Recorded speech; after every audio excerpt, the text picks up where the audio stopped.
দর্শক, আপনাদের প্রত্যেককে স্বাগত বাংলা ভিশনের বিশেষ আয়োজন যে কথা বলতে চাই অনুষ্ঠানে। আপনাদের সাথে আছে আমি মাহফুজুর রহমান। আপনারা জানেন যে আজ 29শে মে আন্তর্জাতিক জাতিসংঘ শান্তিরক্ষী দিবস। এই দিবসটির সাথে বাংলাদেশের নাম ওতপ্রোতভাবে জড়িত রয়েছে। 1988 সালের পর থেকে 40টিরও বেশি দেশে বাংলাদেশের শান্তিরক্ষী বাহিনীর সদস্যরা নিয়োজিত ছিলেন এবং তারা সাফল্য এবং সুনামের সাথে এই কাজ করেছেন। এই কাজ করতে গিয়ে 166 জন শান্তিরক্ষী প্রাণ দিয়েছেন এবং 268 জন আহত হয়েছেন। যারা নিহত হয়েছেন সেই বীর সেনানীদের প্রতি শ্রদ্ধা জানিয়ে আজকের আলোচনাটা শুরু করব এবং আলোচনা শুরুতেই আমি আমন্ত্রিত অতিথিদের সাথে আপনাদের পরিচয় করিয়ে দিতে চাই। আছেন colonel Mohammad Saifullah, SGP এএফডব্লিউসি PSC, colonel staff WE&S পরিদপ্তর সেনা সদর।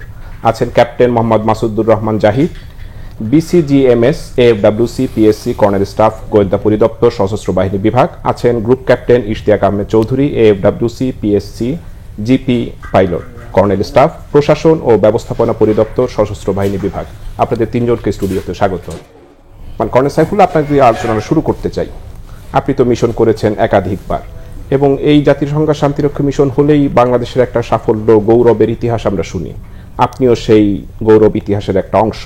তো বাংলাদেশ সেনাবাহিনী আসলে জাতিসংঘে কি ধরনের কার্যক্রম করে বা আপনি আপনার মিশনে কি ধরনের কার্যক্রম করেছিলেন সংক্ষেপে যদি একটু বলেন। ধন্যবাদ বাংলা ভিশনকে আন্তর্জাতিক শান্তিরক্ষী দিবস 2024 উপলক্ষে এই আলোচনা সভায় আমাদেরকে আমন্ত্রণ জানানোর জন্য। আলোচনার শুরুতে আমি প্রথমে আসলে শ্রদ্ধা করে স্মরণ করতে চাই আমাদের হাজার বছরের শ্রেষ্ঠ বাঙালি জাতির জনক বঙ্গবন্ধু শেখ মুজিবুর রহমানকে, যার দিক নির্দেশনায় আমরা শুধু একটি নতুন রাষ্ট্রই পাইনি, স্বাধীন রাষ্ট্রই পাইনি, সাথে সাথে এই রাষ্ট্রটি ভবিষ্যতে আন্তর্জাতিক পরিমণ্ডলে নিজেকে কীভাবে প্রতিষ্ঠিত করবে সেই দিক নির্দেশনা আমরা পেয়েছি।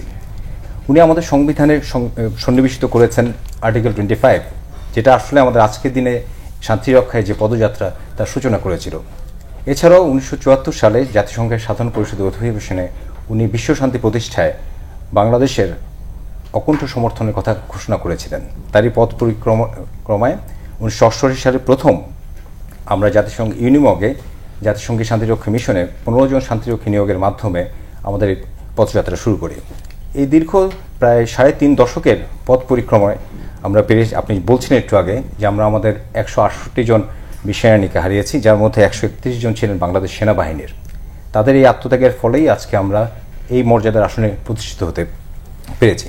আজকের এই দিনে আমি শ্রদ্ধা করে তাদের সেই ত্যাগকে স্মরণ করছি। আপনি যে প্রশ্নটি করেছেন যে জাতিসংঘ শান্তিরক্ষা মিশনে আমরা কী ধরনের কার্যক্রম করছি, বাংলাদেশ সেনাবাহিনী জাতিসংঘের শান্তিরক্ষা মিশনের সকল ধরনের কার্যক্রমের সাথে সম্পৃক্ত আছে। আমরা প্রথমত চ্যাপ্টার 6-এর অধীনে পিস কিপিং ফোর্স হিসেবে নিয়োজিত ছিলাম। বর্তমানে আমরা পিস এনফোর্সমেন্টের জন্য কাজ করছি।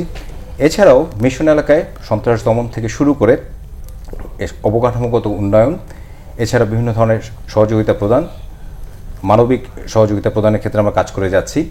মিশন এলাকায় আমাদের বিভিন্ন ধরনের ফোর্স নিয়োজিত হচ্ছে। আমাদের ইনফ্যান্ট্রি ব্যাটালিয়নগুলো যেগুলো নিয়োজিত হচ্ছে সেগুলো ক্লাসিক্যাল শান্তিরক্ষীর হিসেবে কাজ করে যাচ্ছে। আমাদের ইঞ্জিনিয়ার কন্টিনজেন্ট যেগুলো নিয়োজিত হচ্ছে সেগুলো অবকাঠামো উন্নয়ন, বিমানবন্দর নির্মাণ, বিভিন্ন ধরনের ভৌত অবকাঠামোর পরিচর্যার ক্ষেত্রে কাজ করে যাচ্ছে।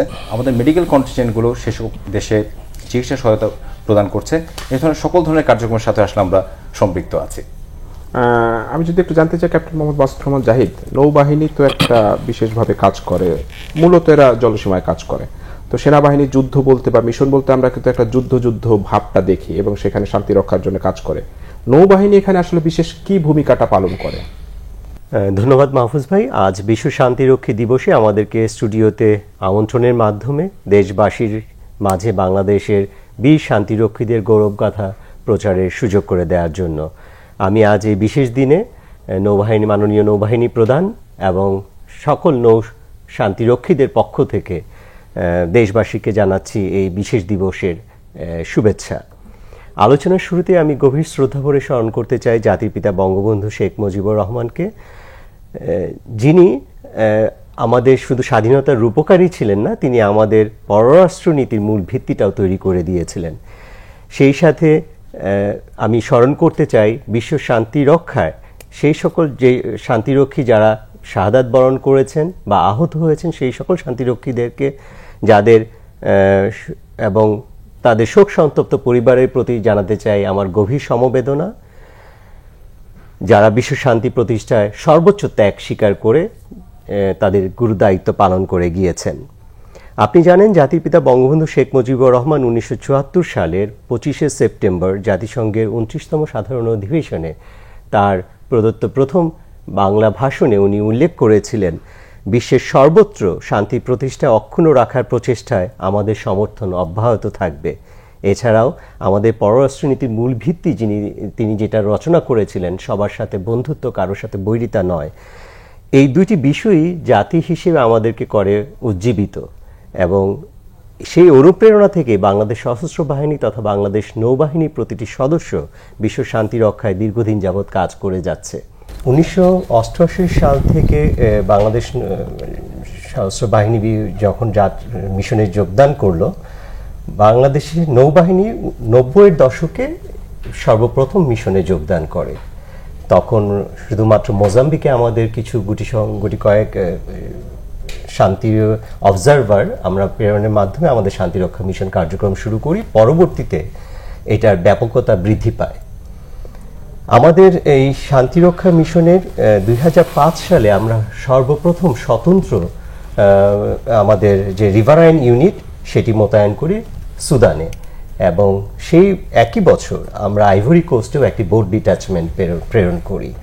এবং আপনি জেনে আনন্দিত হবেন, এই দুটি মিশনই আমরা 2012 এবং 2015 সালে সফলতার সাথে সম্পন্ন করি। এবং পরবর্তীতে মাননীয় প্রধানমন্ত্রীর কূটনৈতিক প্রচেষ্টায় বাংলাদেশ নৌবাহিনী 2010 সালে সর্বপ্রথম দুইটি যুদ্ধজাহাজ লেবাননে জাতিসংঘের মিশনে প্রেরণ করে। বর্তমানে লেবাননে আমাদের একটি যুদ্ধজাহাজ মোতায়েন রয়েছে। জাহাজটি বেশ আধুনিক একটি যুদ্ধজাহাজ, বানৌজা সংগ্রাম। এখানে 110 জন শান্তিরক্ষী বা নৌবাহিনী সদস্য মোতায়েন রয়েছে। জাতিসংঘের প্রদত্ত ম্যান্ডেট অনুযায়ী যাবতীয় কাজের পাশাপাশি এখানে টহল পরিচালনা ছাড়াও আমরা সেখানে লোকাল যে লেবানিজ ফোর্স আছে তাদেরকেও প্রশিক্ষণ প্রদান করে থাকি। আপনি জেনে আনন্দিত হবেন, জাতিসংঘ শান্তিরক্ষা মিশনে বাংলাদেশ নৌবাহিনীর প্রতিটি সদস্যদের কর্মদক্ষতা, পেশাদারিত্ব, দায়িত্ববোধ, সাফল্যের ধারাবাহিকতা, এই সমস্ত কিছু বিবেচনা করে জাতিসংঘের অনুরোধে পরবর্তীতে আমরা 2015 সালে 200 জন জনবল এবং 12টি লাইট পেট্রোল ক্রাফটের সমন্বয়ে ফোর্স মেরিন ইউনিট মোতায়েন করি দক্ষিণ সুদানে, যা অদ্যাবধি চালু রয়েছে। এখানে বাংলাদেশ নৌবাহিনীর কন্টিজেন্ট অপারেশন লাইফলাইন পরিচালনার পাশাপাশি গোয়েন্দা তথ্য সংগ্রহ, ফোর্স হেডকোয়ার্টারকে সেই তথ্য সরবরাহ করা, এবং পাশাপাশি অগ্নি নির্বাপনে স্থানীয় জনগণকে সহায়তা প্রদান এবং তাদেরকে চিকিৎসা প্রদান, উদ্ধার কার্য পরিচালনা করা জাহাজ ডুবির ক্ষেত্রে, এবং একই সাথে ডুবুরি সহায়তা প্রদান করাও নৌবাহিনী ওখানে করে থাকে। এছাড়া স্থানীয় জনগণকে আমরা প্রায়শই ওখানে চিকিৎসা সহায়তাও প্রদান করে থাকি। মাননীয় প্রধানমন্ত্রীর যে দূরদর্শী দিক নির্দেশনা বা কূটনৈতিক কৌশল, এর ধারাবাহিকতায় পরবর্তীতে আমরা 2010 সালে লেবাননে আমাদের সর্বপ্রথম দুইটি যুদ্ধজাহাজ মোতায়েন করি। এবং বর্তমানে লেবাননে আমাদের একটি যুদ্ধজাহাজ, যেটি একটি আধুনিক যুদ্ধজাহাজ, একদম নতুন, বানৌজা সংগ্রাম, সেটি মোতায়েন রয়েছে 110 জন নৌ সদস্য নিয়ে। এছাড়াও আপনি জেনে আনন্দিত হবেন যে আমরা পরবর্তীতে নৌবাহিনীর সদস্যদের দক্ষতা, পারদর্শিতা, আমাদের ডেডিকেশন, গুরুত্বপূর্ণ অবদান এবং সাফল্যের ধারাবাহিকতা, এই সমস্ত কিছু বিবেচনায় 2015 সালে জাতিসংঘের সদর দপ্তরের অনুরোধে আমরা দক্ষিণ সুদানে আমাদের 200 জনবল এবং লাইট পেট্রোল ক্রাফটের সমন্বয়ে ফোর্স মেরিন ইউনিট মোতায়েন করি, এবং এইটি এখনও চলমান রয়েছে। এখানে বাংলাদেশের নৌবাহিনীর কন্টিজেন্ট অপারেশন লাইফলাইন পরিচালনার পাশাপাশি স্থানীয় জনগণকে বিভিন্ন ধরনের প্রশিক্ষণ, স্থানীয় জনগণকে যে প্রশিক্ষণ প্রদান এবং তাদেরকে সহায়তা প্রদানের পাশাপাশি আমাদের যে ওখানে ফায়ার ফাইটিং ক্যাপাবিলিটি বৃদ্ধি করা, বেসামরিক প্রশাসনকে চিকিৎসা প্রদান, এই সমস্ত দায়িত্বই আমাদের নৌ সদস্যরা সেখানে পালন করছে। বর্তমানে এখন পর্যন্ত বাংলাদেশ নৌবাহিনী প্রায় 7,000-এর অধিক কর্মকর্তা এবং নাবিক আমাদের মিশন সম্পন্ন করেছে। গ্রুপ ক্যাপ্টেন ইশতিয়াক, আপনার কাছে একটু জানতে চাই যে আমি একটু আগে তথ্য দেখছিলাম যে বিমান বাহিনীর ৯,১৫৮ জন অলরেডি মিশন কমপ্লিট করেছে এবং বর্তমানেও প্রায় 406 জন মিশনে কর্মরত রয়েছে। জি। তো বিমান বাহিনী আসলে যুদ্ধক্ষেত্রে কি কাজ করে থাকে, কারণ এখনকার সময় যুদ্ধক্ষেত্রে তো বিমান বাহিনী একটা গুরুত্বপূর্ণ রোল প্লে করে থাকে। জি। তো মিশনে আপনাদের আসলে মূল কাজটা কি থাকে বা কিভাবে পরিচালনা করে থাকেন এই কাজটা? ধন্যবাদ জনাব মাহফুজ। শুরুতেই বাংলাদেশ বিমান বাহিনী এবং বিমান বাহিনী প্রধান এবং বিমান বাহিনীর সকল সদস্য পক্ষ থেকে বাংলা ভিশনকে ধন্যবাদ জ্ঞাপন করছি আমাদেরকে আমন্ত্রণ জানার জন্য। স্মরণ করতে চাই বাংলার উপকার সর্বশ্রেষ্ঠ বাঙালি জাতির জনক বঙ্গবন্ধু শেখ মুজিবুর রহমানকে, যার বলিষ্ঠ নেতৃত্বে আমরা একটা স্বাধীন এবং সার্বভৌম রাষ্ট্র পেয়েছি, এবং তারই সুযোগ্য কন্যা আমাদের প্রধানমন্ত্রী, মাননীয় প্রধানমন্ত্রী, যার নেতৃত্বে আমরা পেয়েছি একটা আধুনিক এবং যুগোপযোগী বিমান বাহিনী তথা সশস্ত্র বাহিনী। বাংলাদেশ বিমান বাহিনী বর্তমানে প্রথমে বাংলাদেশ বিমান বাহিনী যাত্রা শুরু করে 1993 সালে 6 জন সদস্যের মাধ্যমে, যারা বসনিয়া হার্জেগোভিনাতে ওনারা জাতিসংঘ মিশনে যান এবং সেখান থেকে আমাদের পদযাত্রা শুরু হয়। বর্তমান বাংলাদেশ বিমান বাহিনী, আপনি যেটা বললেন, যে সংখ্যাটা বললেন, ৯,১৫০ জন সদস্য আছেন। অদ্যাবধি ওনারা জাতিসংঘ মিশনে বিভিন্ন পর্যায়ে কাজ করেছেন। 28টা দেশে আমরা এখন পর্যন্ত আমাদের কার্যক্রম চালিয়ে যাচ্ছি। অ্যান্ড বর্তমানে আমাদের 2টি কন্টিনজেন্ট, কঙ্গোতে আমাদের 6টি হেলিকপ্টার এবং একটি C-130, 2টি কন্টিনজেন্ট যাত্রা সামরিক বাহিনী, এবং ওইখানে আমাদের বিভিন্ন দেশের যত সশস্ত্র বাহিনী আছে, আমাদের বাংলাদেশ আর্মিরও যেসব কন্টিনজেন্ট আছে তাদেরকে বিভিন্ন রকম যাতায়াত সুবিধা, ভিআইপি মিশনের সাপোর্ট, লজিস্টিক ক্যারিয়ার এবং ক্যাসাফেক মেডেল, যদি কোনো দুর্ঘটনা ঘটে থাকে দুর্ঘটনা থেকে উদ্ধার কাজ শুরু করে সব সাপোর্ট দিয়ে থাকে। লজিস্টিক সাপোর্ট একটা বড় একটা বিষয়। এবং কারে আমাদের 3টি বিমান আছে, কার সেন্ট্রাল আফ্রিকান রিপাবলিকে, ওইখানে আমাদের বিমান বাহিনী সেই সাপোর্টগুলো দিয়ে থাকে, যেগুলা নর্মালি অন্যান্য সামরিক কন্টিনজেন্ট, আর্মি এবং ওই দেশীয় জনগণ এবং সিভিল ইউএন এর অন্যান্য সিভিল যে কর্মীরা আছে তাদেরকে সাপোর্ট দেওয়ার জন্য যা যা দরকার তাই সাপোর্ট দিয়ে থাকে এবং সাকসেসফুল করে আসছে। আমি আলোচনাটা ফিরবো, ছোট্ট একটা বিরতি নিয়ে আসি। দর্শক, এতক্ষণ আপনারা দেখছিলেন যে কথা বলতে চাই অনুষ্ঠান। এই পর্যায়ে ছোট্ট একটা বিরতির পরে আবারও ফিরে আসছে আলোচনা।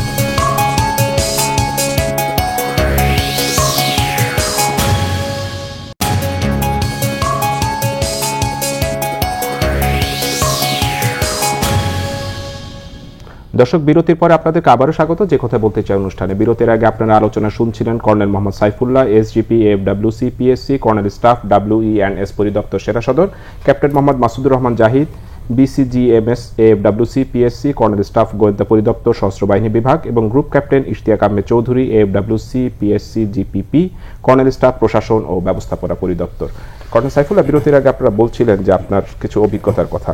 তো আমি যদি একেবারে সামরিকভাবে জানতে চাই যে বাংলাদেশ সেনাবাহিনীর যে কন্টিনজেন্টগুলো কাজ করে ওইখানে, সেখানে তো ভৌত অবকাঠামো এবং যোগাযোগ ব্যবস্থার ক্ষেত্রে খুব বড় ভূমিকা পালন করে, এবং সে দেশের মানুষও তো বাংলাদেশ সশস্ত্র বাহিনীর সদস্যদেরকে বেশ আপন করে নিয়েছে।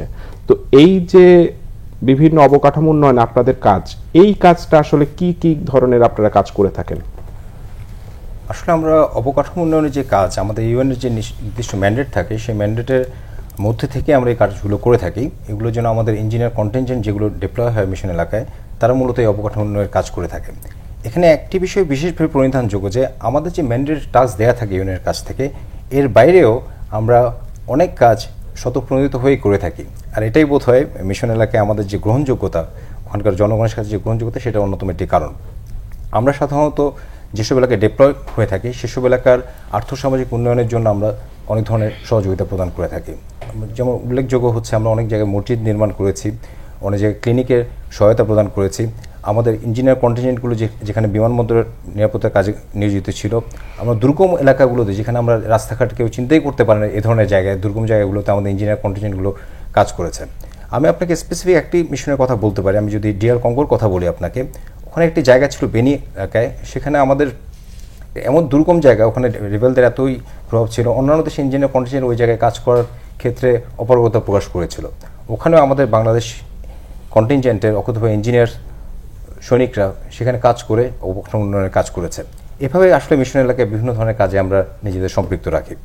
আর আপনি যেটা বলেন যে গ্রহণযোগ্যতার বিষয়টি কীভাবে তৈরি হয়, দেখুন আমরা যেসব এলাকায় সাধারণত বৈদেশিক মিশনে নিয়োজিত হয়ে থাকি তাদের আর্থসামাজিক প্রেক্ষাপট অনেকটাই আমাদের দেশের মতো, তারাও একটি উন্নয়নশীল দেশ। তাদের যে মানবিক যে চাহিদাগুলো, তাদের যে আসলে মনস্তাত্ত্বিক যে বিকাশ, তার সাথে আমাদের মনস্তত্ত্ব অনেকটা মিল রয়েছে। তারা আমাদেরকে নিজেদের কাছের লোকই মনে করে এবং আমরাও নিঃস্বার্থভাবে আমাদের সকল কিছু উইদাউট নো স্ট্রিং অ্যাটাচড আমরা তাদেরকে সব ধরনের সহযোগিতা প্রদান করে থাকি। কখনো কখনো আমরা মিশনের ম্যান্ডেটেড টাস্কের বাইরে গিয়েও মানবিক কারণে বিভিন্ন ধরনের সহযোগিতা প্রদান করি। এই কাজগুলোই আসলে ওইসব দেশে আমাদের গ্রহণযোগ্যতাকে অনেক বাড়িয়ে দিয়েছে। ক্যাপ্টেন জাহিদ, আপনার নৌবাহিনী যেভাবে শান্তিরক্ষা মিশনে কাজ করে থাকে, কোনো চ্যালেঞ্জ কি সেখানে রয়েছে? যেমন আপনি একটু আগে লেবাননের কথা বলছিলেন, আমার যতটুকু মনে পড়ে বেশ কয়েক বছর আগে লেবাননে আমাদের যে জাহাজটা ছিল সেটা একটা দুর্ঘটনার শিকার হয়েছিল। জি, আসলে সত্যি কথা বলতে কি, শান্তিরক্ষা মিশন যেখানেই আমরা অপারেট করি না কেন কিছুটা ঝুঁকি এবং চ্যালেঞ্জ তো অবশ্যই থাকে। তবে নৌবাহিনীর চ্যালেঞ্জগুলো কিছুটা আমি বলবো সেনাবাহিনী থেকে কিছুটা ভিন্নতর। এখানে আমরা যখন অপারেট করি, আমি লেবাননি মিশনের কথাই যদি বলি, আপনি যদি ভূমধ্য সাগরের জিওপলিটিক্যাল বিষয়গুলো যদি একটু চিন্তা করে দেখেন, এখানে টোটাল 23টি দেশের এক্সক্লুসিভ ইকোনমিক জোন রয়েছে। তো যার কারণে এখানে তাদের ওভারল্যাপিং ক্লেম থাকাতে এখানে একটা বিষয় তাদের মাঝে বৈরিতার বিষয় কাজ করে সব সময়। এছাড়াও যদি আপনি ঐতিহাসিকভাবে দেখেন, ভূমধ্য সাগরকে বিভিন্ন কিংডম বা সাম্রাজ্য তাদের প্রভাব বিস্তার করার জন্য অতীতেও ব্যবহার করেছে এবং বর্তমানেও আমরা যদি রিসেন্ট পাস্টের যুদ্ধের ইতিহাস দেখি তাহলে দেখা যাবে ভূমধ্য সাগর আসলে কখনোই যুদ্ধ ব্যতীত হয়তোবা ছিল না খুব বেশি কাল, এবং এটা বরাবরই আলোচনার কেন্দ্রবিন্দুতেই ছিল। বর্তমানে পরবর্তীতে 2006 সালে যখন ইসরায়েল কর্তৃক লেবাননের উপর ব্লকেড প্রদান করা হয়, সেই ব্লকেড অপসারণের জন্য জাতিসংঘ থেকে এখানে আমাদের সর্বপ্রথম মেরিটাইম টাস্ক ফোর্স গঠন করা হয় এবং এখানে মিশন চালু করা হয়। যেমনটি আমি আগেও বলেছিলাম, 2010 সালে পরবর্তীতে মাননীয় প্রধানমন্ত্রীর কূটনৈতিক প্রচেষ্টায় আমাদের এখানে মিশন চালু হয় এবং আমরা 2টি জাহাজ প্রেরণ করি।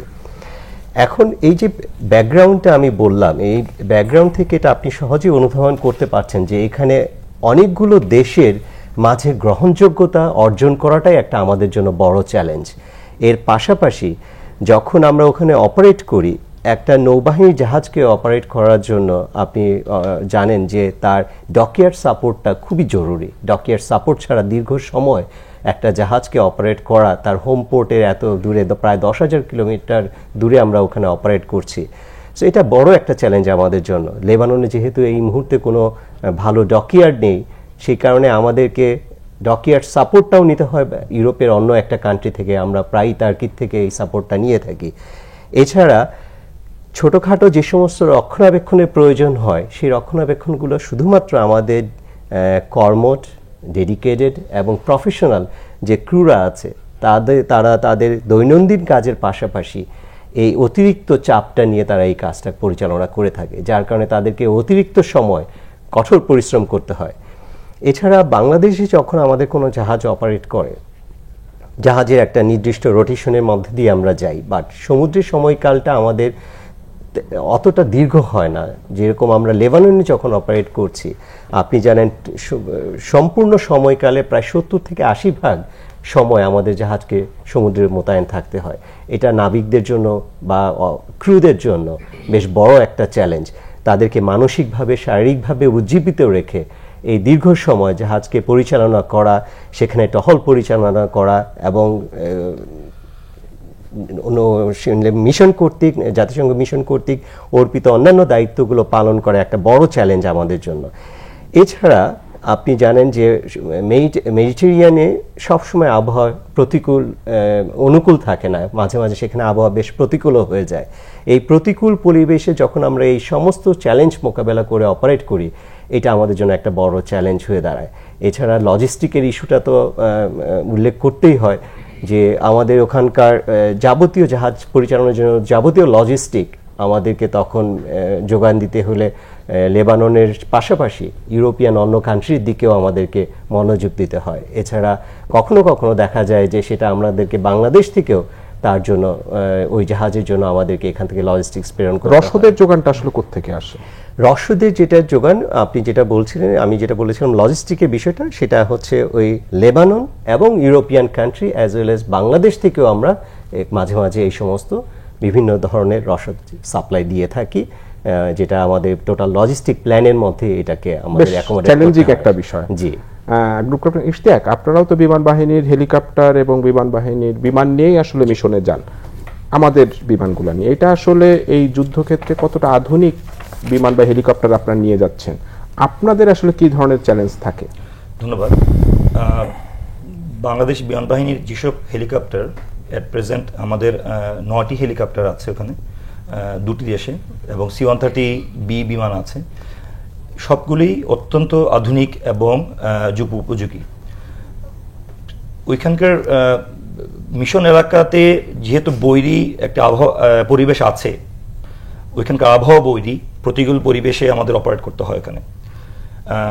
ওইখানকার জেনারেল এলিভেশন উচ্চতা যদি বলি, মিন সি লেভেল থেকে 2000 থেকে শুরু করে এবং 10,000 ফিট পর্যন্ত আছে। আমাদের হেলিকপ্টার নিয়ে সেখানে ওইসব জায়গাতে ল্যান্ড করতে হয়। আমাদের হেলিকপ্টার রাতে অপারেট করতে হয়, যেটা বর্তমানে আর্ম হেলিকপ্টার এবং এনভিজি হেলিকপ্টার ইকুইপড হেলিকপ্টারগুলো আমাদের রিসেন্টলি দুটি কন্টিনজেন্টেই ওইখানে অপারেট করছে। এগুলো আধুনিকায়নেরই ছোঁয়া। সো আমাদের এইসব হেলিকপ্টারকে এবং বিমানকে ওইসব জায়গায় পরিচালনার জন্য শুধুমাত্র বৈরী আবহাওয়া নয়, ওখানে ওদের বৈরী পরিবেশ, ওখানকার মানুষের মনোভাব, ইউএনের প্রতি একটি ক্ষোভ, সব কিছুই কিন্তু প্রকাশ পায় যখন আমরা ওখানে অপারেট করি, আমরা পরিচালনা করি। গ্রেনেড হামলা থেকে শুরু করে রকেট হামলা, আমাদের মালিতে 2টো হেলিকপ্টার ডিস্ট্রয় করা, মানে অলমোস্ট ডিস্ট্রয় করা হয়েছে, যেটা হচ্ছে রকেট হামলার মাধ্যমে। তো এবং আমরা যখন কঙ্গোতে আমরা যখন অপারেট করতাম, 2003 সাল থেকে শুরু হয়েছে কঙ্গো অপারেশন। আমি নিজেও অপারেট করার সময় আমাদের এয়ারক্রাফট হেলিকপ্টার গুলিবিদ্ধ হয়েছে। এমনও আছে যে আমাদের হেলিকপ্টার 21টা গুলিবিদ্ধ নিয়ে আমরা হেলিকপ্টার নিয়ে ফেরত এসেছি। তো আমাদের ওইসব প্রতিকূল আবহাওয়ায় এবং প্রতিকূল পরিবেশে মানানসই রাখার জন্য আমাদের পাইলট যারা আছে, আমাদের যারা অপারেটর যারা আছে, আমাদের যারা অত্যন্ত পারদর্শী এবং ওনারা খুব বিচক্ষণতার সাথে এবং শৃঙ্খলার সাথে ওনারা জিনিসগুলো অপারেট করে আমরা দেশের নাম এবং অক্ষুণ্ণ রাখার জন্য এখানে কন্টিনিউ করে যাচ্ছি। মানে এটা তো একটা নতুন একটা অভিজ্ঞতা, এরকমের যুদ্ধক্ষেত্রে বাংলাদেশের একটা যারা মিশনে যাননি এরা তো আসলে এরকমের একটা অভিজ্ঞতা লাভ করতে পারবে না। জি না, একেবারে নতুন অভিজ্ঞতাকেই একেবারে মানে টাইমলি সেটা মোকাবেলা করা। জি জি, আমাদের এই অভিজ্ঞতাগুলো এখানে হচ্ছে না। কিছুটা অভিজ্ঞতা আমরা ফ্লাইং এর ক্ষেত্রে আমরা চিটাগাং হিল টেক্সে পাচ্ছি, বাট কঙ্গোর যে হিল সেখানে 10,000 ফিট যে 10,000 ফিটে যে আমাদের অপারেট করতে হয়। আমাদের এমন কিছু রানওয়ে আছে কঙ্গোতে, কিছুক্ষণ আগে আমাদের পূর্ববর্তী বক্তা বলেছেন, বেনির কথা বলেছেন, এমন কিছু রানওয়ে আছে যেসব রানওয়ে তৈরি করা হয় না, শুধু ইভেন রোড বড় একটা জায়গা দিয়েই আমাদের C-130 বিমানকে নামাতে হয়েছে। ডুঙ্গু নামে একটা জায়গা আছে। তো ওইখানকার এলিভেশন একটা বড় একটা ফ্যাক্টর ওইখানকার। এই কারণে আমাদের পাইলটদেরকে সেখানে সেই পরিমাণ প্রশিক্ষণ দিয়ে পাঠাতে হচ্ছে, এবং ওইখানে ওনারা নিজেরও প্রশিক্ষণ এবং নিজেদের এক্সপিরিয়েন্স গেইন করতে পারছেন, এবং নিজেকে প্রতিকূল পরিবেশে ওনাদেরকে খাইয়ে নিজেকে সেই পরিমাণ প্রফেশনাল লেভেলে উন্নত করতে পারছেন। কর্নেল সাইফুল, আপনার কাছে যদি জানতে চাই যে জাতিসংঘ শান্তিরক্ষী মিশনে তো আমাদের সেনাবাহিনীর অনেক উচ্চপদস্থ কর্মকর্তা গুরুত্বপূর্ণ দায়িত্ব পালন করছেন, কি কি দায়িত্ব তারা আসলে পালন করেন, বা এই প্রাইডের জায়গাটা আসলে কোন জায়গাটা? দেখুন, জাতিসংঘের শান্তিরক্ষী মিশনে আমাদের কার্যক্রমের স্বীকৃতি স্বরূপ আমরা আসলে জাতিসংঘের ডিসিশন মেকিং লেভেলে অনেকগুলো উচ্চ পর্যায়ের পদে আমাদের লোকজন কাজ করেছেন। আমাদের অফিসাররা এই মুহূর্তে যদি আমি বলি, একজন আমাদের মিনারসোতে আমাদের একজন ফোর্স কমান্ডার রয়েছেন। এছাড়াও সকল মিশন, যে মিশনগুলো ডিপ্লয়েড আছে সেই মিশনগুলোতে সেক্টর কমান্ডার পর্যায়ে, যেটা মিশনের একটি গুরুত্বপূর্ণ পদ, সেই পদে আমাদের অফিসার, ব্রিগেডিয়ার জেনারেল পদবীর অফিসাররা কর্মরত আছেন। এছাড়া জাতিসংঘের সদর দপ্তরেও আমাদের কর্নেল স্টাফ লেভেলে একজন, চিফ স্টাফ লেভেলে একজন ব্রিগেডিয়ার জেনারেল কর্মরত আছেন। এছাড়া অসংখ্য স্টাফ অফিসার সেখানে কর্মরত আছেন। আমাদের এই কার্যক্রমগুলোর ফলে আমাদের স্টাফ ওয়ার্কের এবং আমাদের সামগ্রিকভাবে আমাদের জাতিসংঘ মিশনে আমাদের যে কন্ট্রিবিউশন, সেই কন্ট্রিবিউশনের স্বীকৃতি আমরা পেয়েছি। এখানে আমাকে অবশ্যই উল্লেখ করতে হবে আমাদের মাননীয় প্রধানমন্ত্রী শেখ হাসিনার কথা। উনি বিশেষত যখন বিভিন্ন ধরনের এঙ্গেজমেন্টে করেছেন জাতিসংঘের সাথে, উনি বারবার বলেছেন যে আমরা যে পরিমাণ ট্রুপস কন্ট্রিবিউট করি জাতিসংঘের মিশনে, সেই কন্ট্রিবিউশন অনুযায়ী আমাদের আসলে এই ধরনের ডিসিশন মেকিং লেভেলে যাওয়ার যোগ্যতা রয়েছে। এবং তার পারসুয়েশনে এবং আমাদের leadership, army leadership as a whole, military লিডারশিপের পারসুয়েশনের কারণেই আমরা জাতিসংঘের বিভিন্ন গুরুত্বপূর্ণ পদগুলোতে আসলে আমাদের অফিসারদেরকে নিয়োগ করতে পেরেছি। আমরা আশা করি যে ভবিষ্যতে আরও গুরুত্বপূর্ণ পদে আমাদের বাংলাদেশের আর্ম ফোর্সেস অফিসাররা নিয়োগ করতে হবে। এবং এই যে পদগুলোতে উচ্চপদস্থ কর্মকর্তারা দায়িত্ব পালন করছেন, এটা তো তারা যখন আবার সেনাবাহিনীতে ব্যাক করে, বাংলাদেশ সেনাবাহিনীও তো অনেক উপকৃত হয়। মিশনকে যদি আমরা মিশনকে ধরি, জাতিসংঘ শান্তিরক্ষা মিশন আসলে কী করে, আমরা একটা অভিজ্ঞতার একটি জায়গা যদি আমরা ধরে নিই, এই অভিজ্ঞতা আসলে আমাদের দেশে যখন ফেরত আসে সেই অভিজ্ঞতাটা আমাদের অনেক কাজেই লাগে। সর্বোপরি যে এই ধরনের উচ্চ পদে থাকার ফলে যেটা হয়, জাতিসংঘের সামগ্রিক যে প্ল্যানিং আছে, বিভিন্ন জায়গায় যখন নতুন একটি মিশন যখন ডিপ্লয় হয়, সেই প্ল্যানিংয়ের ক্ষেত্রে যখন প্রেফারেন্স খোঁজা হয় যে কোন দেশ থেকে আসলে আমরা জাতিসংঘ শান্তিরক্ষীদেরকে আমন্ত্রণ করব, এই ধরনের গুরুত্বপূর্ণ পদে থাকার কারণে সেই ধরনের ডিসিশন মেকিংও অনেক সময় আসলে ইনফ্লুয়েন্স করা সম্ভব হয়। ক্যাপ্টেন জাহিদ, আপনি একটু আগে বলছিলেন যে দীর্ঘ সময় আপনারা জাহাজ নিয়ে থাকেন এবং নানান চ্যালেঞ্জের মুখে থাকে। এখানে তো জানি যে নৌবাহিনীর মহিলা সদস্যরাও মিশনে যান এবং এখন পর্যন্ত ৪৫ জন সদস্য মিশন সম্পন্ন করেছেন এবং এখনো ৮ জন সদস্য তারা মিশনের দায়িত্ব পালন করছেন।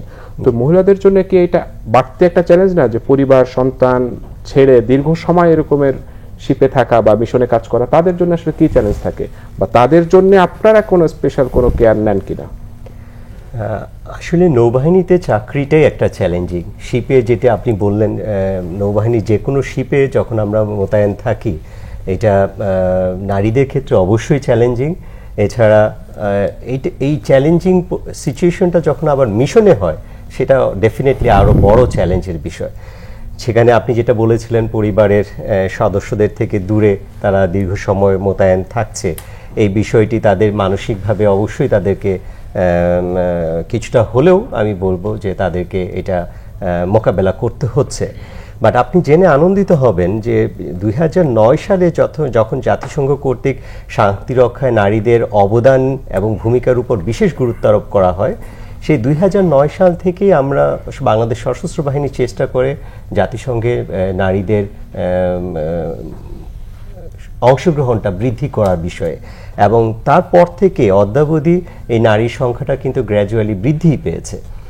এবং এই বৃদ্ধিটা যদি আমি বলি, আমি দেখছি এটাকে পজিটিভভাবে। একটা নারী যখন ওখানে মোতায়েন থাকছে, সে সমস্ত মোকাবেলা তার সাহসিকতার মাধ্যমে, সমস্ত পেশাদারিত্বের মাধ্যমেও সমস্ত ঝুঁকি এবং এই সমস্ত চ্যালেঞ্জ মোকাবেলা করেই কিন্তু সে মোতায়েন থাকছে। এবং এটা বাংলাদেশের নারী সদস্যরা পজিটিভভাবে নিয়েছে বলেই কিন্তু আজকে গ্র্যাজুয়ালি তাদের অংশগ্রহণটা বৃদ্ধি পাচ্ছে। এবং এটার জন্য বাংলাদেশ নৌবাহিনী, সশস্ত্র বাহিনী এবং জাতিসংঘ বিভিন্ন ধরনের স্টেপ নিয়েছে। বাট আমি বলবো সমস্ত স্টেপের কারণে যে তাদের সমস্ত চ্যালেঞ্জ আমরা দূরীভূত করতে পেরেছি তেমনটা না।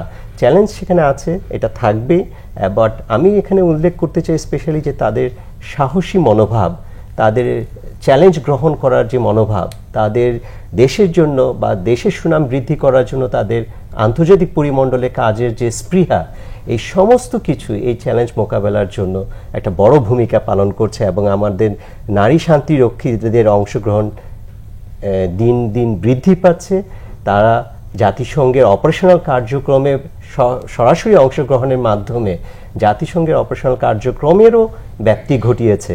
আপনি জানেন, একটি নারী সদস্য যখন মিশন এলাকায় মোতায়েন থাকে, স্থানীয় মহিলাদের যুদ্ধকালীন অথবা যুদ্ধ পরবর্তী সময়েও তাদের কিছু বিশেষ চাহিদা থাকে, যেটা নারী সদস্যরা যখন মিশনে মোতায়েন থাকে তারা খুব সহজে এটা অনুধাবন করতে পারে এবং সেই অনুযায়ী তারা বিভিন্ন মেজার নিতে পারে। এই কারণে নারীদের গ্রহণযোগ্যতা যেমন বেড়েছে, আমি বলবো নারীদের পজিটিভ অ্যাটিটিউডের কারণে এই চ্যালেঞ্জ মোকাবেলাটাও তারা নিজেরাই অনেক ক্ষেত্রে ওভারকাম করে জাতিসংঘে অংশগ্রহণ করে যাচ্ছে। মানে গ্রুপ ক্যাপ্টেন ইশতিয়াক, মানে আপনি এর আগে বলছিলেন যে আমাদেরকে অনেক চ্যালেঞ্জের মুখোমুখি হতে হয়, সেখানে তো অনেক দেশের বিমান বাহিনী কাজ করে এবং তাদের সাথে তো আপনাদের একটা ইন্টারাকশন হয়, তাদের চ্যালেঞ্জ, আপনাদের চ্যালেঞ্জ, এই যে অভিজ্ঞতাটার বিনিময় পরবর্তীতে আপনাদের চাকরির ক্ষেত্রে বা বিমান বাহিনীর উন্নতির ক্ষেত্রে কি এই অভিজ্ঞতাটা কোনো কাজে লাগে? জি, ধন্যবাদ। আমাদের জাতিসংঘে সম্মিলিত বিভিন্ন দেশের ওদের বিমান বাহিনী, সামরিক বাহিনীর সবাই একত্রে সম্মিলিতভাবে কাজ করে কিন্তু সুনাম বইয়ে নিয়ে আসছেন। এবং আমাদের বিমান বাহিনীর যে আমাদের যারা সদস্যরা আছেন তারা অন্যান্য দেশের সামরিক বাহিনীর সাথে যখন একই সাথে আমরা কোনো অপারেশনে যাই, ওদের এসওপি, ওদের অপারেটিং প্রসিজিওর, ওদের কালচার, ওদের দেশের সিস্টেম যেটা আমাদের দেশের জন্য উপকারী হতে পারে সেসব বিষয়ে কিন্তু আমরা অবগত হই, যেটা পরবর্তীতে আমাদের দেশে এসে ইভেন আমাদের বাংলাদেশের সশস্ত্র বাহিনীর জন্য অথবা বাংলাদেশ বিমান বাহিনীর জন্য যেটা উন্নয়নের কাজ হিসেবে ভবিষ্যতে কাজে আসতে পারে, সেটা কিন্তু আমরা সেখান থেকে অ্যাডপ্ট করতে পারি। এমনও কিছু কিছু অপারেশন আমরা একই সাথে করেছি। আমরা ইন্ডিয়ান এয়ারফোর্সের সাথে, ইন্ডিয়ান এয়ার কন্টিনজেন্সির সাথে আমরা কাজ করেছি একই সাথে এক একটা মিশনে দেখা গিয়েছে যে 8 থেকে 10টি হেলিকপ্টার পর্যন্ত একই সাথে অপারেট করেছে। সো ওরা কিন্তু আমাদের কাছ থেকে জানতে পেরেছে ভালো ভালো প্রসিজারগুলো, আমরা ওদের কাছ থেকে জানতে পেরেছি যে ওরা কোন কোন বিষয়ে আমাদের থেকে এগিয়ে আছে। সেই সব জিনিস আমরা দেশে পরবর্তীতে এসে আমাদের ট্রেনিং সিস্টেমে, আমাদের অপারেশনাল সিস্টেমে আমরা ইনকর্পোরেট করেছি। আমরা এটাও শুনেছি যখন আমরা আমাদের কূটনৈতিক যারা আছেন বা আমাদের সদস্যরা যারা আছেন যখন অন্যান্য দেশে গিয়েছেন, তারাও জানতে পেরেছেন যে বাংলাদেশ বিমান বাহিনীর সদস্যদের অথবা অপারেটর যারা আছে তাদের কাছ থেকে ওরা এইসব আমাদের ভালো ভালো যে সিস্টেমগুলো আছে, অপারেশনের যেই গতি আছে, অপারেশনের যে টেম্পো আছে, সেগুলো ওনারাও ক্যাশ করে ওনাদের দেশেও কিন্তু ওনারা কাজে লাগিয়েছেন। এরকম সম্মান কিন্তু আমাদের মধ্যে আছে। সো এই যে ইন্টারাকশনটা হচ্ছে কালচারাল, প্রফেশনাল অ্যান্ড অপারেশনাল, এটা কিন্তু যে কোনো দেশের জন্য, শুধু বিমান বাহিনীর জন্য না, সব বাহিনীর জন্যই কিন্তু বেশ উন্নয়ন পরবর্তী নিজেকে উন্নয়ন সাধনের জন্য বেশ ভালোভাবে কার্যকর। আপনারা মিশন করে আসার পরে এই অফিসারদের সাথে এই অভিজ্ঞতার শেয়ারিংটা কি আপনাদের এখানে নিয়মিত হয়? জি, এটা নিয়মিতই হয় এবং এটা একটা ফিডব্যাক রিপোর্ট কিন্তু প্রত্যেক মিশনের পরে দেওয়া হয় এবং লেসন লার্ন, এবং এটা নিয়ে কিন্তু অ্যানালাইসিস হয় এবং এটা নিয়ে কিন্তু প্রত্যেকটা বাহিনীর সদস্যদের কিন্তু ওভারসিজ ডাইরেক্টর যারা আছেন তারা এটা ট্রেনিং ডাইরেক্টরের সাথে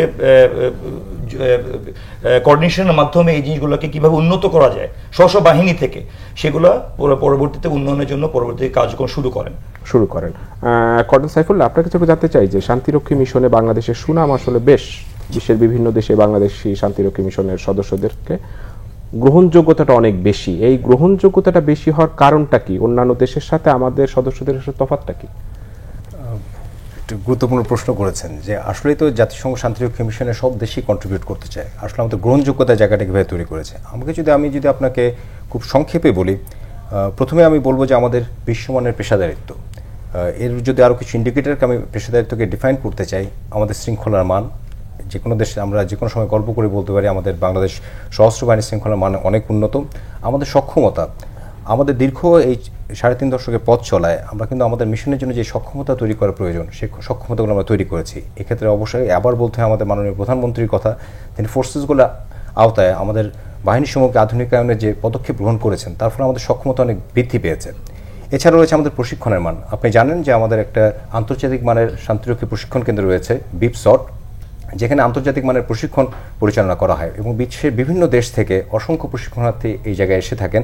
তাদের সাথে আমাদের এক্সপিরিয়েন্স শেয়ারিং হয়, তাদের বেস্ট প্র্যাকটিসে যে আপনি একটু আগে বলছিলেন সেগুলো আমরা শেয়ার করি এবং এর মাধ্যমে আমরা একটা পেশাদারিত্বে একটা নির্দিষ্ট পর্যায়ে উন্নীত হতে পেরেছি। দ্বিতীয় যে জিনিসটিকে আমি উল্লেখ করব সেটি হচ্ছে আমাদের মোরাল অ্যান্ড এথিক্যাল ভ্যালুস। আমি যদি এটাকে ভেবে বলি, আমাদের ধর্মীয় এবং নৈতিক যে মূল্যবোধ আছে, সেই মূল্যবোধের কারণে আমরা অনেক ধরনের কাজ থেকে বিরত থাকি। আপনি জানেন যে জাতিসংঘ শান্তিরক্ষী মিশনের একটি অন্যতম কনসার্ন হচ্ছে sexual exploitation and abuse cases. এই ক্ষেত্রে বাংলাদেশের ট্র্যাক রেকর্ড খুবই ভালো, আমাদের কিন্তু এটা অলমোস্ট শূন্যের পর্যায়ে।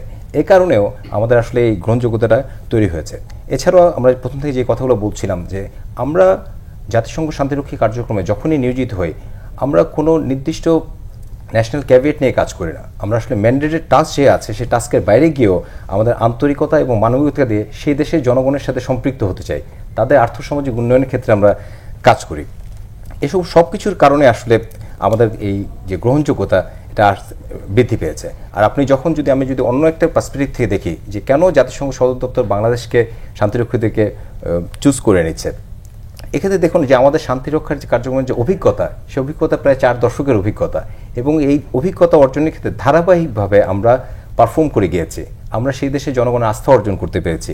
এসব সব কিছুর কারণেই হয়তো জাতিসংঘের কাছে অথবা অ্যাজ এ হোল ওয়ার্ল্ডের কাছে আমাদের শান্তিরক্ষীরা একটি অনন্য উচ্চতায় দিতে পেরেছে। আজকের দিনের প্রেক্ষাপটে বাংলাদেশের শান্তিরক্ষীরা, Bangladesh is a brand name in international peacekeeping operations. এক্ষেত্রে আমাদের অবশ্যই আমাদের নেতৃত্বের ভূমিকাও উল্লেখ করতে হবে। আমাদের মাননীয় সশস্ত্র বাহিনীর প্রধান, মাননীয় প্রধানমন্ত্রী, সেনাবাহিনী প্রধান থেকে শুরু করে আমাদের সকল উচ্চপদস্থ কর্মকর্তারা সার্বক্ষণিকভাবে আমাদের বিভিন্ন ধরনের নির্দেশনা প্রদান করে থাকেন। তারা মিশন এলাকায় আমাদেরকে বিভিন্ন সময় ভিজিট করে থাকে, আমাদের মনোবল বাড়িয়ে থাকেন। অতি সম্প্রতি আমাদের chief of general staff central African Republic visit করেছেন। উনি ওখানে আমাদের সৈনিকদের সাথে কথা বলেছেন, উচ্চপদস্থ মিশন লিডারশিপদের সাথে যোগাযোগ করেছেন। তার ফলে আমাদের যে ওভারঅল যে গ্রহণযোগ্যতা সেটা আরও অনেক বৃদ্ধি পেয়েছে। এভাবে আসলে সব কিছু মিলিয়েই বাংলাদেশের শান্তিরক্ষীরা বাংলাদেশের পতাকাকে বিশ্বের ভিন্ন প্রান্তে নিয়ে যাচ্ছে এবং আমাদের গ্রহণযোগ্যতার জায়গাটি তৈরি হয়েছে। ক্যাপ্টেন জাহিদ, আপনার কাছে একটু জানতে চাই যে ইদানিং একটা কথা প্রায়ই বলা হয়, সেটা হলো ডিফেন্স ডিপ্লোম্যাসি। এই ডিফেন্স ডিপ্লোম্যাসির ক্ষেত্রেও তো মিশন একটা বড় ভূমিকা পালন করে এবং বিশ্বের বিভিন্ন দেশের সাথে এই ডিপ্লোম্যাসি রক্ষা করার জন্য তো মিশন একটা গুরুত্বপূর্ণ ভূমিকা পালন করে আসছে। জি, অবশ্যই। আপনি জানেন যে যেমনটি আমার পূর্ববর্তী বক্তা বলছিল যে মিশন এলাকায় যখন আমাদের এত সাফল্য, এটা অবশ্যই আমাদের আমি বলবো সশস্ত্র বাহিনীর জন্য একটা বিশ্বব্যাপী একটি পজিটিভ ইমেজ তৈরি করেছে। এই পজিটিভ ইমেজের কারণে বিশ্ববাসীর কাছে আমাদের গ্রহণযোগ্যতা যেমনটি বেড়েছে, তেমনি আমাদের সশস্ত্র বাহিনীর সুনাম পুরো বিশ্বে ছড়িয়ে গেছে। আজকে ডিফেন্স ডিপ্লোমেসির আন্ডারে বাংলাদেশ নৌবাহিনী যখনই বিশ্বের বিভিন্ন দেশে গুডউইল ভিজিটে গমন করছে, তখনই সেখানকার জনগণ বাংলাদেশকে একটি ভিন্ন দৃষ্টিতে দেখে, একটা মর্যাদার স্থানে বাংলাদেশকে বা বাংলাদেশ নৌবাহিনীকে দেখে থাকে। মিশন এলাকায় আপনি জানেন যখন মোতায়েন থাকি, তখন ওখানে বিভিন্ন দেশের সাথে আমরা বিভিন্ন মহড়ায় অংশগ্রহণ করি, যার কারণে আমাদের এই পেশাদারিত্বের যে প্রতিফলন সেটা অনেক দেশেই ছড়িয়ে গিয়েছে। একই সাথে আমাদের এই পজিটিভ ইমেজটা দেশের সফট পাওয়ার ইন্ডেক্সেও বেশ বড় ভূমিকা পালন করছে এবং গ্লোবালি পজিটিভ এঙ্গেজমেন্টের জন্য আমাদের এই সফট পাওয়ার ইন্ডেক্সটা একটা বড় ভূমিকা পালন করে। আপনি জেনে আনন্দিত হবেন, আমাদের এই পজিটিভ ইমেজের কারণেই বর্তমানে বাংলাদেশ সশস্ত্র বাহিনী থেকে কাতার এবং কুয়েতে একটা বড় সংখ্যক দক্ষ জনবল নিয়োজিত আছে, এবং এছাড়াও আপনি মালয়েশিয়া খুব রিসেন্টলি আমাদের কাছে আগ্রহ প্রকাশ করেছে, তারাও দক্ষ জনশক্তি নিতে চায়। এছাড়া সম্প্রতি আমাদের দক্ষিণ সুদান থেকে একটা বাণিজ্যিক প্রতিনিধি দলও কিন্তু আমাদের দেশে এসেছিল এবং মন্ত্রী পর্যায়ে বৈঠকে তারা আমাদের সাথে বাণিজ্য বৃদ্ধির ব্যাপারেও আগ্রহ প্রকাশ করেছে। তা আমি বলবো এই সব কিছুই সম্ভব হয়েছে আমাদের ডিফেন্স ডিপ্লোম্যাসির কারণেই। তো এখানে এই যে একটু আগে কর্নেল সাইফুল্লাহ বলছিলেন যে সেখানে আমাদের সুনামটা রয়েছে, মিশনে তো আসলে নানান ধরনের অঘটন, দুর্ঘটনা, অপরাধ ঘটে থাকে। অন্য দেশের সাথে যদি আমি কম্পেয়ার করি, আমাদের এই অপরাধের মাত্রাটা কি খুব বেশি না একেবারেই নেগলিজিবল? যেমনটি উনি বলছিলেন যে সেক্সুয়াল অ্যাবিউজ কেস আমাদের অলমোস্ট শূন্যের কোঠায়। এছাড়া আমরা জাতিগতভাবেই কিন্তু আমাদের জাতিগতভাবে অনেক গুণাবলী আছে, যেটা আসলে আমরা দেশে যখন থাকি তেমনটি আসলে উপলব্ধি করি না, কিন্তু যখন আমরা বিদেশের মাটিতে চলে যাই এবং বহুজাতিক পরিবেশে একটা কাজ করি, তখন অন্যদের সাথে কম্পেয়ার করলে দেখা যায় যে ওই জিনিসগুলো আমাদের কাছে খুব স্পষ্টভাবে ফুটে ওঠে। আপনি জানেন যে আমাদের প্রতিটা সশস্ত্র বাহিনীর সদস্যই আইনের প্রতি শ্রদ্ধাশীল, সেটা আমাদের দেশীয় আইন হোক, আমাদের মিলিটারি বা সশস্ত্র বাহিনীর আইন হোক, বা জাতিসংঘে অথবা তাদের যে দেশে মোতায়েন আছে সেই লোকাল আইনই হোক, আমাদের প্রতিটি সদস্যই ওই আইনের প্রতি শ্রদ্ধাশীল থাকে বলেই আমাদের এখানে যত ডিসিপ্লিন কেস আমি বলবো একেবারেই ন্যূনতম পর্যায়ে রয়েছে, যেটা অন্য যে কোনো দেশের সঙ্গে তুলনা করলে আমরা অনেক এগিয়ে আছি। গ্রুপ ক্যাপ্টেন ইশতিয়াক, আপনার কাছে একটু জানতে চাই যে যখন একজন সদস্য প্রথমবারের মতো মিশনে যান, আপনিও গিয়েছেন, তো তাদের প্রতি কি নির্দেশনাটা থাকে? তারা আসলে কি মোটো নিয়ে যান? ডিফেন্স থেকে আপনাদেরকে কি নির্দেশনাটা দেওয়া হয়? যখন কোনো সদস্য দেশ ছেড়ে এত দূরে ফ্যামিলি ছেড়ে যান, কর্তব্য পালনের জন্যই যান। ওনার উপর যে দায়িত্বটা আছে, কর্তব্য আছে, সেটা 100% ফুলফিলমেন্টের জন্যই কিন্তু ওনারা ওখানে যাচ্ছেন। আপনি জেনে খুশি হবেন যে আমরা যেসব জায়গায় মিশনে যাই, বেশিরভাগ দেশই কিন্তু অনুন্নত দেশ, না হলে ওইসব দেশে কিন্তু মিশন হতো না, এবং খুব রিমোট এলাকাতে, খুব রিমোট বৈরী পরিবেশ। আপনি যদি কঙ্গোর কথা ধরেন, কঙ্গো হচ্ছে শুধু জঙ্গল এবং ফরেস্ট ঘেরা একটি দেশ। ওইখানে যখন যান, কন্টিনজেন্টের ভিতরে কিন্তু সবার থাকতে হয়। বাইরে যখন যান, ওনারা কিন্তু বেশ বৈরী পরিবেশের সম্মুখীন হতে হয়, মানুষের বৈরী ব্যবহারের সম্মুখীন হতে হয়। আপনি সাউথ সুদান যদি যান, মরুভূমি, মরুভূমি, গরমের মধ্যে বেশ প্রচন্ড গরমের মধ্যে কাজ করতে হয়। তো যখনই এইসব জায়গায় দায়িত্ব পালন করতে হয়, ওনারা দায়িত্বটাকে প্রথমেই সবচেয়ে বড় হিসেবে মেনে নেন। এবং মোরওভার আমাদের ধর্মীয় মূল্যবোধ, যেটা একটা বড় জিনিস, আমাদের ধর্মীয় মূল্যবোধকে বজায় রেখে আমাদের কেন ডিসিপ্লিন কেস, কেন আমাদের এই যে সি কেসেসগুলো আমাদের জিরো লেভেলে আছে, বিকজ অফ ধর্মীয় মূল্যবোধ এবং আমাদের প্রতি অর্পিত দায়িত্ব আছে। দায়িত্বকে সুচারুভাবে প্রতিপালনের জন্যই ওনারা সে দায়িত্ব হিসেবে নেন। মানে ভ্রমণের জন্য কিন্তু ভ্রমণের কোনো সুযোগই নেই এখানে। ওইখানে কিন্তু 24টা ঘন্টা 24 আওয়ার্স কিন্তু they are dedicate to the service, for the UN service. No matter army, no matter navy, air force, সবাই কিন্তু 24 আওয়ার্স কিন্তু ডেডিকেটেড। ওইখানে একটা হেলিকপ্টার, জাস্ট একটা এক্সাম্পল দিতে যাচ্ছি, একটা হেলিকপ্টার যদি 1 ঘন্টা অপারেশন, নন অপারেশন থাকে, সেটার জন্য কিন্তু আমাদের দেশ কিন্তু রিইম্বার্সমেন্ট পাবে না। সো সেক্ষেত্রে 24 ঘন্টার মধ্যে সারা দিনই 24 ঘন্টায় ওনাদের কিন্তু নিয়োজিত থাকতে হয় বিভিন্ন পরিসরে, যে আমাদের জন্য অপারেশন কার্যক্রম বজায় রাখা যায়, আমাদের জন্য নিজে বাহিনী যেন অপারেশন কার্যক্রম বজায় রাখতে সক্ষম থাকে, ইউএন ম্যান্ডেট ফলো করতে পারে। তো সেই হিসাবে আমাদের দায়িত্বটা পালনের জন্যই এখানে দায়িত্ব মেইন যেটা কাজটা হচ্ছে দায়িত্বটা পালন সুযোগ করতে যেতে পারে, সেটাই ওনারা মেইনলি ফোকাস দেন। আমার অনুষ্ঠানের সময় একেবারেই শেষ। আরেকটু আলোচনা করতে পারলে অবশ্যই ভালো লাগতো। কর্নেল মোহাম্মদ সাইফুল্লাহ, ক্যাপ্টেন মোহাম্মদ মাসুদুর রহমান জাহিদ এবং গ্রুপ ক্যাপ্টেন ইশতিয়াক আহমেদ চৌধুরী, আপনাদের তিনজনকে ধন্যবাদ। দর্শক, এতক্ষণ আপনারা দেখছিলেন যে কথা বলতে চাই অনুষ্ঠান। আজকের মতো এখানেই বিদায় নিচ্ছি। সবাইকে ধন্যবাদ।